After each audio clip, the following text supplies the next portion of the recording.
Good morning, guys. Here it finally is. So I'm going to be doing engine mounts on the E46 M3 because that's kind of the last thing I really have to do before this car can go into storage and I can start on the E30. So first step for me is going to be removing the 16 millimeter upper nuts, and then I'm going to get the car up in the air, and we will do the rest with a transmission jack from the bottom side. So these are 16 millimeter. Go ahead and zip those off. I usually use a shallow 3/8 16 socket with a wobble and a long extension, and that usually gets the job done. We are back under the car. I just took off the 16 mil bolts on the aluminum tray and a bunch of the little 8 mils. Now under here, there's the right side engine mount. And I guess the stud isn't broken on this one, but that nut is pretty much seized. So I'm going to rip that off the rest of the way. And then on this side, it's actually broken completely off. So I'm going to get my trans jack under here, get the engine supported, and then lift it up just a bit. And once it's supported, get enough room, change out one of the mounts, and then tighten it down a bit just to give us a little more tilt for the other one. So that's where the motor mount goes. I'm not sure if I'll be able to squeeze it in there without unbolting that mount arm from the block. The thing is, we have it suspended pretty well on both sides right now. And ideally, you only want it suspended on one side. So I will try either way to squeeze this in here, but I'm not super confident just because the new mount hasn't collapsed quite as much, as you can see, as the old one. It's quite a bit taller. Yeah, let's give it a go. That actually wasn't all that terrible. All done. Just gotta tighten them up top side, but obviously I have to throw the panels back on down here first. That one, not so good. That one, real bad. And again, they were both collapsed anyway, so we should get much better performance out of this thing now with new mounts. And all good. This one's gonna be a little harder to see. That one's good too. Yeah, so now time to get these guys outside. And grab the Ready 30, which is going to be next on deck after I do one quick job on the F15. So let me wash my hands, get some keys, and let's do some switcherooing. All right.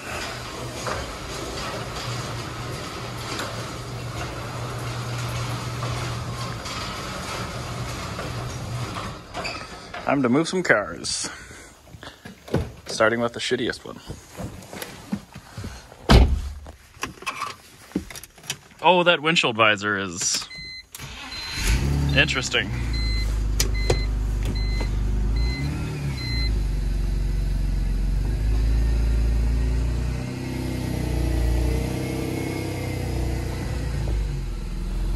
Nice fresh clutch. This car definitely has an LF20 power steering pump. There's like no assist at all. It's interesting. I really thought the XIs all had LF30s, but apparently I was mistaken. Oh, there's the curb. Perfect. It's a beater, so we can just hard park it, right?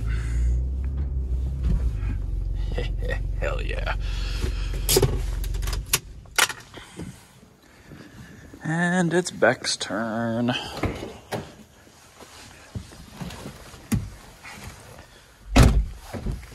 Man, coupes are made so much worse than the sedans.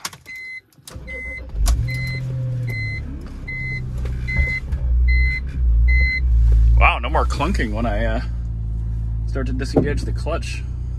That clunk was not related to the thing I was talking about. That was different.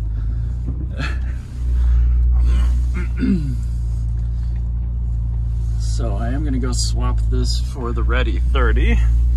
But I'm going to do it after I do the air suspension on that thing.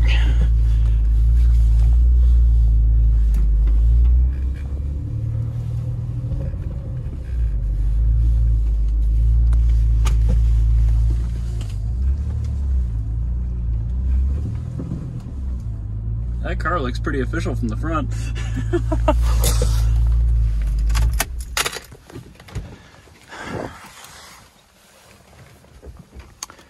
All right, let's go get the red 87 IS and park this thing.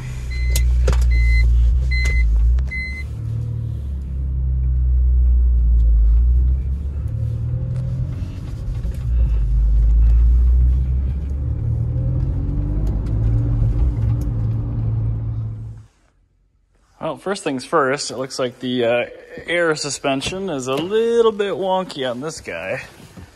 So let's quick fire it up just for a sec to build up the air.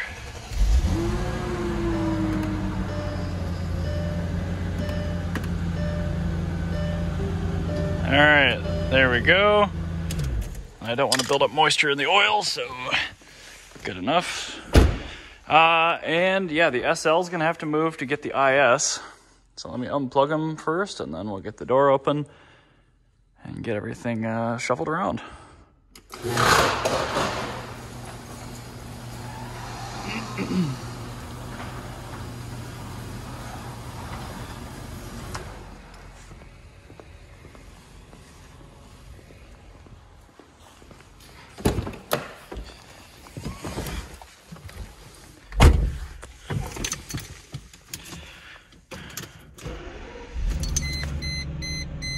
What a great car. We've had this thing absolutely forever. And no, V12 German cars are not reliable. That's just hogwash. This has been one of the rock stars. And oh geez, I didn't realize I locked this lift a little off kilter. Whoops. Anyway, I unplugged the IS. Let's see how she starts.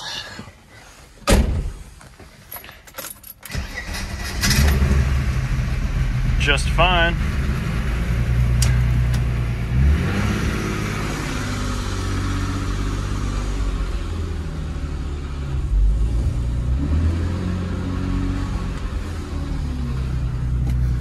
And that genuinely was an old start. This thing hasn't run in months.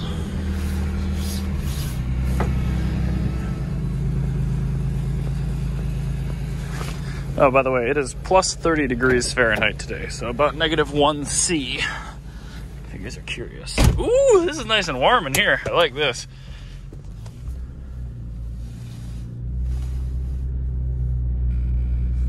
Keep having to remember that this car has a brand new clutch in it. So proper break-in procedure is a must. All right. We'll get this hooked up, drag the SL back in. Actually, no need for a parking brake in here.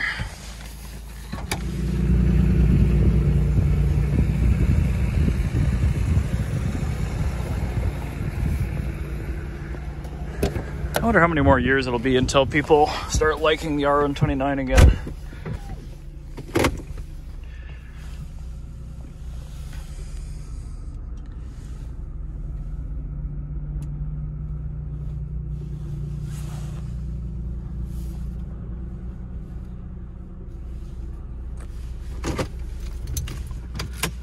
Just a lovely thing. I guess since I'm here, I haven't done a cold start video in a long time, so M5.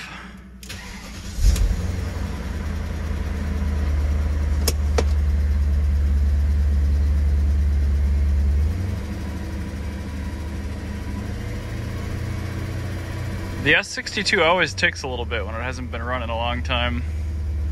This thing may need a valve adjustment though. Again, I'm not interested in putting moisture into the crankcases, so that'll have to wait, as will the cold starts for Mr. Wags and Brexit, but those always start. Let's do the 850.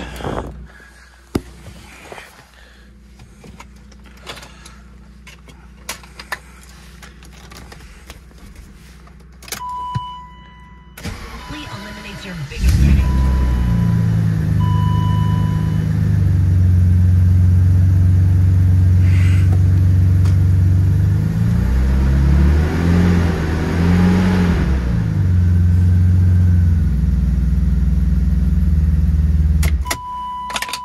Great car.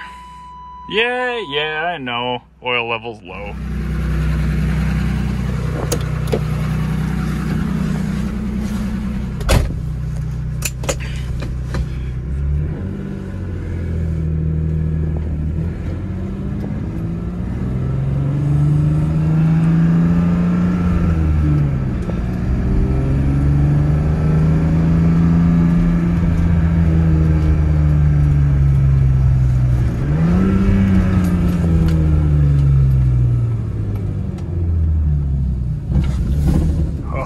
Smooth as, yeah, smooth.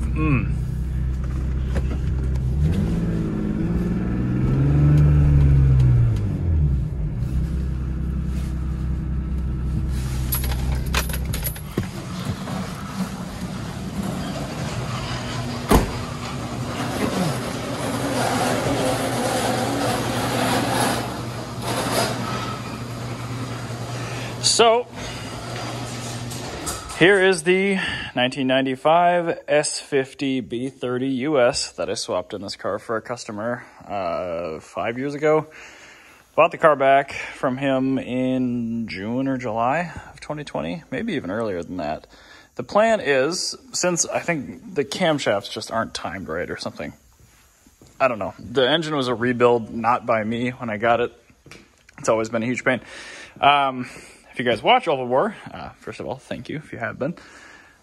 You'll know that my plan is to put this in there. This is a freshened up 2.7 Super Ada from '88, but it's got a refreshed i head on it, and I'll be running i electronics. So everything's been cleaned up, new parts wherever I was able. This should make about 180 horsepower to the tire, roughly 190 something, maybe a little bit more at the crank. Actually, probably fair bit more at the crank, probably 200 and change. These are really stout engines. I think they're like 9.7 or 9.8 to 1 static compression. It was the 1 year only of the 2.7 that had high compression with the domed pistons. But I'm kind of looking forward to going back to a sewing machine. And recently I've found, just from my own kind of searching, that the clean M20 cars are doing better than the swap cars value-wise. So S50 is a great engine. This one, I'm going to have to pull the head off and take a look and just see. Maybe I'll just look for another clean S50 or S52 head to put on here because the bottom end is brand new. And it'd be nice to just kind of have this mothballed away, just like that S54. And I've got an S52 now as well. But yeah, that's the plan. So rip this S50 out and kind of revert to stock, sort of. De-swap. This car is just so nice. This was a one-owner 87 IS Zinnebar wrote on Schwarz leather. Kind of an oddly spec'd car, because it was very high specification, but didn't have things like a map light mirror. Obviously, I put Euro bumpers on it this year, which helped a lot. I might get some Euro weaves for it. But just, it's so nice to have a really nice E30 that I can just drive kind of guilt-free, because the M3 is just getting to the point where the values are too nuts. I feel worried every time I take it out somewhere. So that's the plan for this guy. I'm not going to dig into it today because I have to do a full fluid service and I think front brakes on my parents' 2017 GLS 450 for them, because the dealer quoted them like $3,000 for those two jobs. So yeah, that happens tomorrow, 2 days from now. And I'll start working on this probably next week because I'm gone this weekend. So anyway, that's a brief sum up. These videos are all going to be dropping out of order, so sorry about that. But this one should be pretty close to right on. So anyway, thanks as always for watching if you have been. I'm not one to employ for subscribership. Or implore, whatever, I don't know. But if you haven't already subscribed, I notice a lot of even the commenters that I reply to on a regular basis, you're not subscribed. So please do. Clearly you're watching this stuff and you must be enjoying it. So anyway, take care, guys. I will see you next week. Back to hopefully Wednesday uploads for a while here until I run out of content. Peace.